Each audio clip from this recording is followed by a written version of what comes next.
20వ వచనము, సమ్మతింపక తిరుగబడిన ఎడల నిశ్చయముగా మీరు ఖడ్గము పాలగుదురు అని అంటాడు.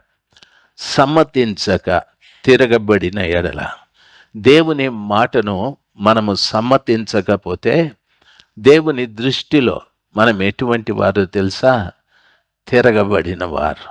దేవుని దృష్టిలో ఎవరు తిరగబడిన వారంటే మంచం మీదో నేలనో పడుకొని ఆ పక్క ఈ పక్క తిరగతా ఉంటాడు. అది కాదు, దేవుని మీదే తిరగబడినవాడు. ఎవడైనా దేవుని మీద తిరగబడిన వాడు బాగుపడతాడా? చెప్పండి, బాగుపడతాడా? బాగుపడలేడు. మొదటి సమూయేలు గ్రంథము 12వ అధ్యాయము 15వ వచనాన్ని చూడండి. మొదటి సమూయేలు గ్రంథము 12వ అధ్యాయం 15వ వచనం. హల్లెలూయా, ప్రైజ్ ది లార్డ్. అమ్మా, యెహోవా మాట వినక ఆయన ఆజ్ఞల్ని భంగము చేసిన ఎడల, ఆ మాట చూడండి, భంగము చేసిన ఎడల, యెహోవా మాట వినక ఆయన ఆజ్ఞను భంగము చేసిన ఎడల, యెహోవా హస్తము మీ పితరులకు విరోధముగా నుండినట్లు మీకును విరోధముగా ఉండును.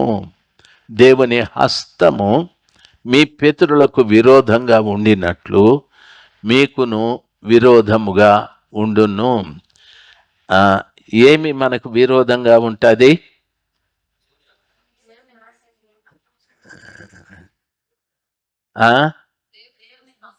దేవుని హస్తము మీ పితరులకు విరోధంగా ఉన్నింది. ఆ హస్తమే మన పితరులను విడిపించాలి. ఐగుప్తు బానిసత్వము నుండి ఆ హస్తమే విడిపించాలి. ఆయన ఆజ్ఞను భంగము చేసిన కారణాన ఆ హస్తమే వాళ్ళకు విరోధంగా నిలబడ్డది. విరోధంగా నిలబడి వాళ్ళ జీవితంలో దరిదాపు అనేక మంది చనిపోతూ వచ్చారు. అనేక మంది 40 సంవత్సరాల ఒక సుదీర్ఘ ప్రయాణంలో 6 లక్షలకు పైగా బాగా నడవగలిగిన వారు, మొత్తము జనాభా 20 లక్షలకు పైగా. అయితే ఆ కనానులో అడుగుపెట్టిన వారు ఇద్దరు, అందరూ చనిపోయారు. యెహోవా హస్తము విడిపించాది, యెహోవా హస్తము వ్యతిరేకంగా నిలబడ్డది. విడిపించిన హస్తము ఎందుకు వ్యతిరేకంగా నిలబడ్డది? ఆ వాక్యము చూడండి, బైబిల్ చెప్తుంది. యెహోవా మాట వినక ఆయన ఆజ్ఞను భంగము చేసిన ఎడల, యెహోవా మాట వినక, చాలా మంది దేవుని మాటలు వినరు. వినినట్టే ఉంటారు, వినరు. వినినట్టే ఉంటారు, పాటించరు. యెహోవా మాట వినకపోతే బైబిల్ సెలవిస్తుంది, ఆయన ఆజ్ఞను భంగము చేసిన ఎడల. అంటే దేవుని మాట వినని ప్రతివాడు దేవుని ఆజ్ఞను భంగము చేసి, వినాల కమలమ్మ, దేవుని ఆజ్ఞను భంగము చేసి. భర్త అంటాడు, ఏమేవు ప్రార్థన చేసుకో, నీకు అవకాశం ఉంటే తిను, తరువాత ఏమన్నా డబ్బులు కావాలన్నా ఇందా కొనుక్కో, పక్కింటికి పోయినావా పక్కలు ఎరగొడేస్తాను అంటాడు. పక్కింటికి పోతే పక్కలు ఎరగొడేస్తాను. ఏమండి ఎందుకండి ఆ సోది మాటలు నాకు వదిలిపెట్టి నేను చెప్పింది చెయ్యి. దాన్ని ఏమంటారంటే, భార్యకు ఒక ఆజ్ఞ ఇచ్చాడు. ఎవరు? భర్త.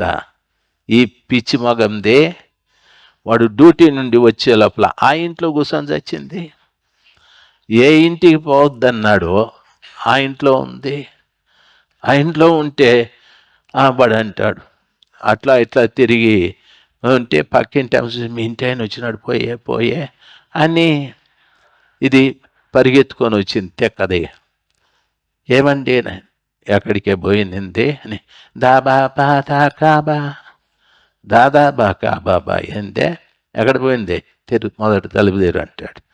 తలుపు తెరుస్తూనే మేడ మీద లాగొకటి కొడతాడు. నట్టింట్లో పోయి బార్లు పడుతుంది. ఎందుకండి కొట్టేది? ఏం చెప్పినా నీకు నేను పోయేటప్పుడు? ఏం చెప్పినా? ఆ ఇంటికి పోవద్దంటివి, నువ్వేం చేసినావు? పోయినాను అంటే ఆజ్ఞని భంగపరిచినందువలన మొగుడు తుక్కుగా పక్కలు ఎరగొట్టినాడు. పొద్దున ధర్మాసుపత్రిలో ట్యూబులు పెట్టుకొని పడుకో ఉంటుంది.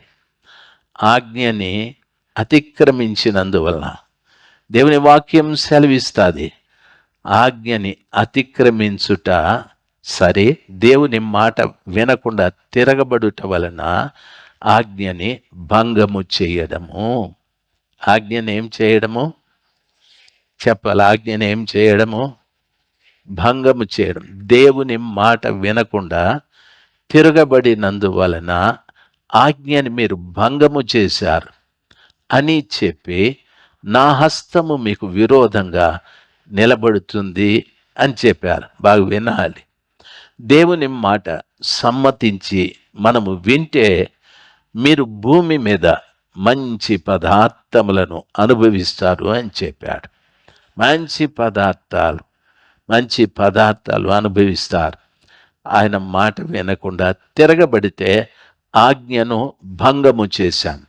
ఆజ్ఞను భంగము చేస్తే మీకు అర్థమవటానికి ఒక భర్త గురించి చెప్పాను. బైబిల్లో ఆజ్ఞను భంగము చేసిన వారు ఒకరున్నారు.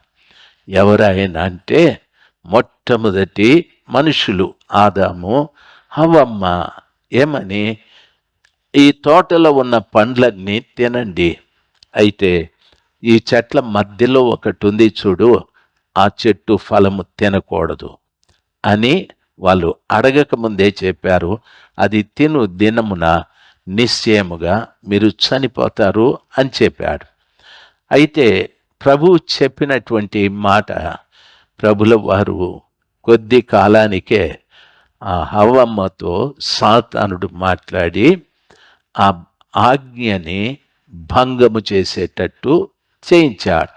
మాట మీరుట వలన, మాట తిరగబడినందువలన, ప్రభు చెప్పిన మాట తిరగబడినందువలన బైబిల్ సెలవిస్తుంది. హవ్వమ్మ ఏదో సోదె చెప్పుకుంటూ ఉంది. సాతానుడు ఆమెని దేవుని మాట కాదనేటట్టు చేశాడు. దేవుని మాట వినక తిరగబడినందువలన మనము ఆజ్ఞను భంగము చేసిన వారమైతాం. దేవుని ఆజ్ఞను భంగము చేసిన కారణాన ప్రభు వచ్చి అంటున్నాడు, భంగం చేసిన కారణాన మొదటిది దిగంబరులైపోయారు, రెండవది భయపడ్డారు, మూడవది సిగ్గుపడ్డారు, నాలుగవది దేవుణ్ణి చూడటానికి ఇష్టము లేకుండా పోయాది. దయచేసి గమనించాలి. మనం చేసేవన్నీ మంచివేనా? మనం మాట్లాడేటివి మంచివేనా? లేకపోతే మనం చేసే స్నేహాలు మంచివేనా? ప్రతి ఒక్కటి మనము గమనించాలి. ఎందుకు అంత కేర్ ఎందుకు తీసుకోవాలి? ఒక రోజున నువ్వు పరలోకంలోకి వెళ్ళాలి కాబట్టి. నరకంలోకి వెళ్ళాలి అనుకుంటే ఏం కేర్ తీసుకొని అవసరం లేదు. తాగేసి కూడా ఇక్కడికి వచ్చి కూర్చోవచ్చు, లేకపోతే ఏదో ఇంకొక తప్పు చేసి కూడా ఇక్కడ వచ్చి కూర్చోవచ్చు. ఎవరు నిన్ను అడిగే వాళ్ళు లేరు. అయితే బైబిల్లో ప్రభు మాత్రం కొన్ని కండిషన్స్ చెప్తాడు. ఆయన, మీరు సమ్మతించి నా మాట వినండి. మీరు సమ్మతించి, నేను మాట్లాడే మాట మీకు సమ్మతం కావాలా? అవును ప్రభా, మీరు చెప్పిన మాట మంచిది, నేను వింటున్నాను, నేను విని లోబడతాను అంటే ఆయన అంటాడు, మీరు సమ్మతించి నా మాట వినిన ఎడల మీరు భూమి మీద మంచి పదార్థములను అనుభవించెదరు. అంటే దాని అర్థం ఆయన మాట నేను వింటే ఈ భూమి మీద మంచి పదార్థాలు ఆయన నాకు ఇస్తాడు. నేనేమి ప్రయాసపడాల్సిన పని లేదు. నీవేమి ప్రయాసపడాల్సిన పని. నా దరిద్రం తొలగించు ప్రభా, నాకు అది ఇవ్వు ప్రభా, ఇది ఇవ్వు ప్రభా, ఎంఆర్ఓ మనసు మార్చు ప్రభా, బ్యాంక్ మేనేజర్ మనసు మార్చు ప్రభా, నాయన ఇది ప్రభా, అది ప్రభా. దయచేసి గమనించవలసిన విషయం, నా దేవుడు మంచి పదార్థములను నీకు ఇస్తాడు. అనుభవించేటివే. నీవు వాటిని ఇటువంటిది ఎందుకు నాకు అని అనకూడదు. దేవుని పిల్లలుగా మీకు నా మనవి, ఆయన ఎటువంటి వాడంటే, మనము అడిగిన వాటికంటే, ఊహించిన వాటికంటే అత్యధికముగా దయచేయు దేవుడు. అత్యధికముగా దయచేసే దేవుడు. అత్యధికంగా దయచేసే దేవుడు. ఆయన ఇచ్చే ప్రతి ఒక్కటి నేను అనుభవించేటట్లుగానే ఇస్తాడు. ఆయన ఇచ్చేది నేను అనుభవిస్తూ చెడిపోయేటివి ఉండవు. ఆయన ఇచ్చేటివి అవి చెడిపోయేటివి ఉండవు. అది నీ ఉద్యోగం కావచ్చు, నీ వ్యాపారం కావచ్చు, నీ వ్యవసాయం కావచ్చు, నీ ఏదైనా కానీ. అయితే ఆ కృపగల దేవుడు అంటాడు, సమ్మతింపక తిరగబడిన ఎడల. నేను మాట్లాడుతూ ఉన్నా, మీరెంతకాలమైంది బాబు ప్రభుని నమ్ముకొని అంటే, ఒకరంటారు 5 సంవత్సరాలు, 10 సంవత్సరాలు, 15, 20 సంవత్సరాలని అంటారు. అయితే ఇన్ని సంవత్సరాల నుండి మీరు ఆయన మాట సమ్మతించి వినుంటే మంచి పదార్థాలు మీరు అనుభవించేటట్టు ప్రభు సాయం చేస్తాడు. ఆయనే ఇస్తాడు. సార్, ఆయన ఇచ్చే మంచి పదార్థాలు చూడండి, నేను ఎవరిని మోసం చేయక్కర్లేదు, ఎవరిని అన్యాయం చేయక్కర్లేదు, ఏ ఇంట్లోనూ దొంగతనం చేయక్కర్లేదు, ఎక్కడ అబద్ధం చెప్పక్కర్లేదు, ఎక్కడ ఎవరికి అన్యాయం కీడు చేయాల్సిన పని లేదు. నా దేవుడు ఎటువంటి వాడంటే, ఆయన అంటాడు, ఈ ప్రపంచమే నాది, ఈ భూమి ఆకాశములను కలుగజేసిన వాడును నేనే అని చెప్పి, నేను లేకుండా ఏది కలగలేదు. ఉన్నవైనా రానున్నవైనా ప్రతి ఒక్కటి నా మూలాన్నే కలిగాయి. ఈ పర్వతముల మీద వేల కొలది పశువులు నావే, ఈ బంగారము నాదే, ఈ వెండి నాదే, సమస్తము నావే అని ప్రభు సెలవిచ్చాడు. సార్, పశు సంపద దేవుడిస్తాడు, బంగారము దేవుడిస్తాడు, సార్ వెండి దేవుడిస్తాడు. ఇవన్నీ ఆయన దగ్గర ఉండేటివి. బైబిల్ సెలవిస్తాడు. ఆయన అంటాడు, లోకం ఇచ్చినట్టు కాదు, నా సమాధానం ఇస్తాను మీకు. సమాధానం ఇచ్చువాడు ఆయనే. సమ్మతించి ఆయన మాట వింటే బైబిల్ ఈ రీతిగా సెలవిస్తాది. దేవుని వాక్యం చెప్పిన మాట మనము సమ్మతించి ఆయన ఆజ్ఞల్ని అనుసరించిన ఎడల ఐగుప్తీయులకు కలగజేసిన రోగములలో ఏది మీ మీదికి రానియను. అయినా మిమ్మల్ని స్వస్థపరచు యెహోవాను నేనే, రోగములను కూడా రానివ్వనని ప్రభుల వారు చెప్తూ ఉన్నారు.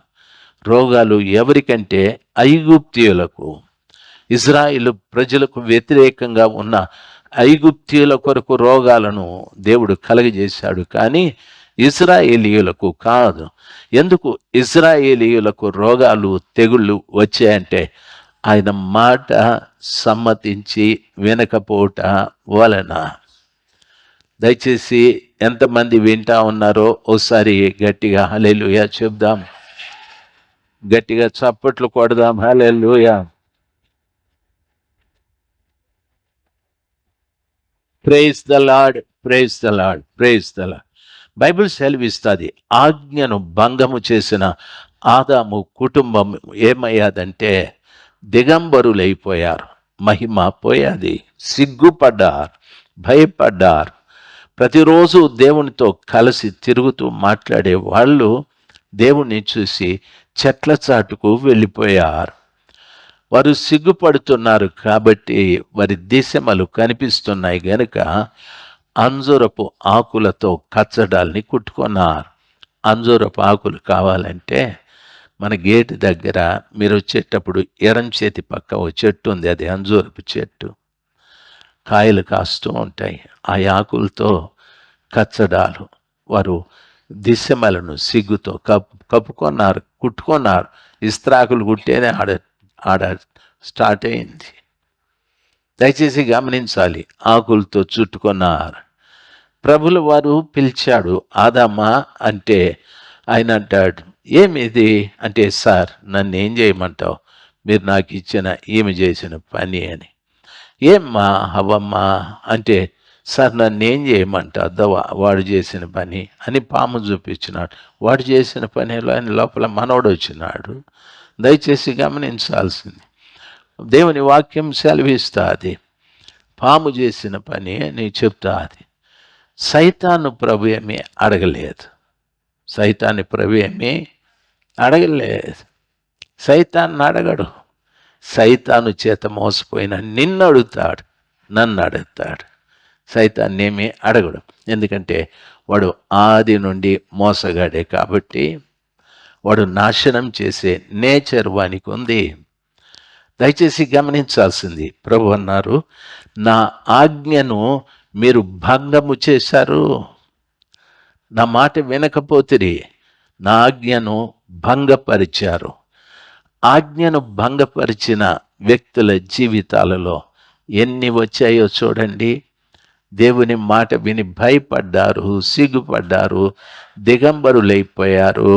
తర్వాత దేవుడు వచ్చి అంటాడు, నేను మిమ్మల్ని శపిస్తాను, ఇక మీదట మీరు ఏదేనులో ఉండటానికి అవకాశం లేదు, వెళ్ళిపోండి అన్నారు.